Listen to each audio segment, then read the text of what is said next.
נפילות אחי, נפילות של החיים בנבטים. נפילות בנבטים אחי. נפילות קשות בנבטים, שומע? וואו, וואו, וואו, וואו. וואו! הכל נופל לנבטים, אני אומר לך מתקפה אחת החזקות. אימאלה, אימאלה, אימאלה, זהו, למקלט.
जो कैंट जो अभी 2 दिन पहले तक अमेरिका के काउंटर टेररिज्म का हेड था।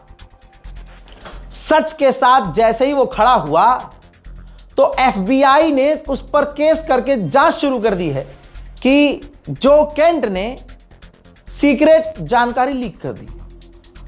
लीक भी कुछ नहीं हुआ। आपके यहां ये ईडी सीबीआई क्राइम है ना, बस जैसे यहां इस्तेमाल किया जाता है वैसे ही ट्रंप ने एफबीआई को इनके पीछे लगा दिया है। मोहतरम हजरात, 18 दिन से ऊपर हो चुका है। जिस्म का कोई ऐसा हिस्सा नहीं है जहां दर्द ना हो रहा हो। हमारे दफ्तर में कोई ऐसा व्यक्ति नहीं है जो बीच में एक दिन के लिए भी घर गया हो। मैं दसियों परेशानी से गुजर रहा हूं। बीमार इतना हूं कि वोकल कॉर्ड्स जख्मी हो चुके हैं। वोकल कॉर्ड्स जख्मी हो चुके हैं। बलगम में खून आ रहा है। बीच बीच में नाक से खून आ रहा है। बुखार 102, 103। बीपी आप जानते हैं, मेरे डॉक्टर मेरे तमाम अपडेट देखते हैं। मैं बताऊं, बीपी मेरा 170, 80 बीच में पहुंच गया था 200।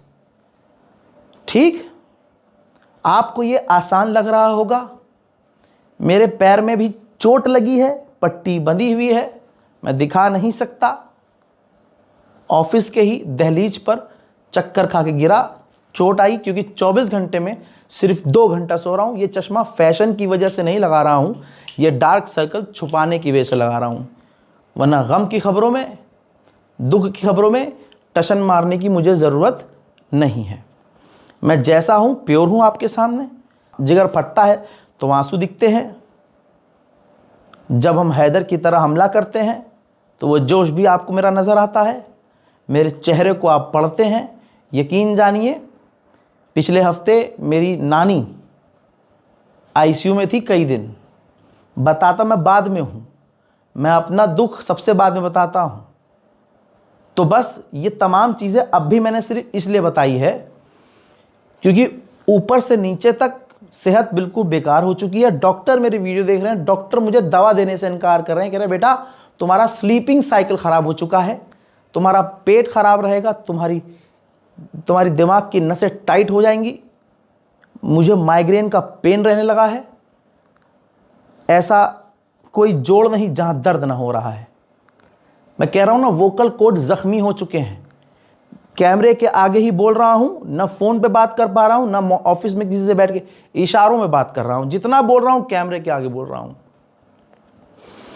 ये मैं सिर्फ इसलिए बता रहा हूं, मुझे आपसे कुछ नहीं चाहिए।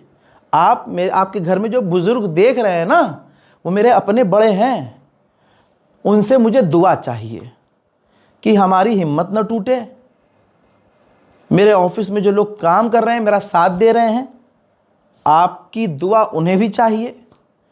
मेरी सेहत के लिए थोड़ा दुआ कीजिए कि इसी तरह से मैं आपके सामने आता रहूं और ख़बरें बताता रहूं। मेरे घर में भी 1000 मसले हैं। मैंने बताया नानी आईसीयू में है तो मेरी माँ की क्या हालत होगी। और माँ की हालत ख़राब हो और बेटा यहाँ 18 दिन से रिपोर्टिंग कर रहा है। यहाँ पैसे का मामला नहीं है मुन्ना, सब येलो डॉलर पे है। जो यूट्यूबर है वो समझ रहे हैं, सब येलो डॉलर, कोई अर्निंग नहीं। लेकिन फिर भी आपके लिए खड़ा हूँ, कौम के लिए, दीन के लिए, उम्मत के लिए खड़ा हूँ। दुआ दीजिए, सिर्फ दुआ। वस्सलाम।